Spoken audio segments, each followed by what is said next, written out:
अमेरिकी राष्ट्रपति ट्रंप ने जब कनाडा, मेक्सिको और चीन के सामानों पर भारी टैक्स का ऐलान किया तो कनाडा और मेक्सिको की तरफ से कड़ी प्रतिक्रिया आई। लेकिन चीन ने जो संयम दिखाया है उसके पीछे कई वजहें मानी जा रही हैं। पहला तो ये कि कनाडा और मेक्सिको पर ट्रंप ने जहां 25% टैक्स लगाया, वहीं चीन पर अभी 10% अतिरिक्त टैक्स का ऐलान ही किया गया है, जबकि वे अपने चुनावी कैंपेन में चीन पर 60% तक टैक्स लगाने की बात करते थे।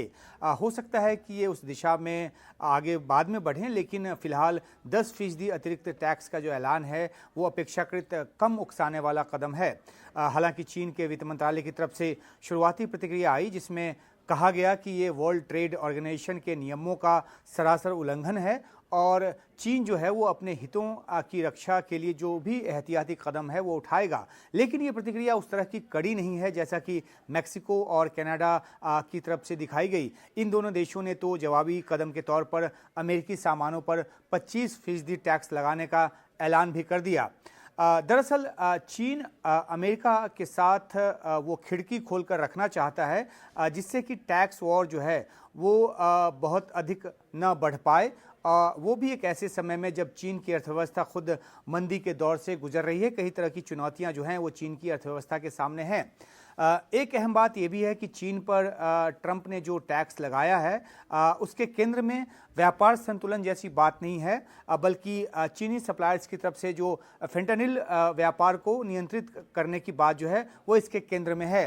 फेंटानिल एक ऐसा पदार्थ है जो यूं तो दर्द निवारक दवाओं में काम आता है, लेकिन अमेरिका के लिए खुद बहुत बड़ा दर्द बन चुका है। अवैध फेंटानिल जो है वो नशीली दवा के तौर पर बहुत घातक सिद्ध हो रहा है अमेरिका के लिए। एक रिपोर्ट के मुताबिक 2020 में ड्रग ओवरडोज से जो मौतें हुई उनमें से 60% मौत जो है वो अकेले फेंटानिल की वजह से हुई, उसको जिम्मेदार माना गया।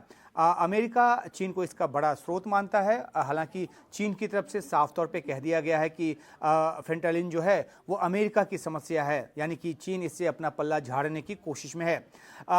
ये एक तरह से ट्रंप को और भड़काने वाली बात है, लेकिन दोनों देशों के रवैये में चेक एंड बैलेंस की जो कूटनीति है वो अपनाई जा रही है, जिसको कि साफ तौर पर देखा जा सकता है। जैसे कि ट्रंप ने अपने शपथ समारोह के लिए चीन के राष्ट्रपति शी को न्योता भी भेजा था। हालांकि वे खुद नहीं आए, लेकिन चीन की तरफ से एक उच्च स्तरीय जो प्रतिनिधि है वो भेजा गया और ये पहली बार था कि इतने उच्च स्तरीय प्रतिनिधि जो है उसको प्रतिनिधित्व के लिए भेजा गया।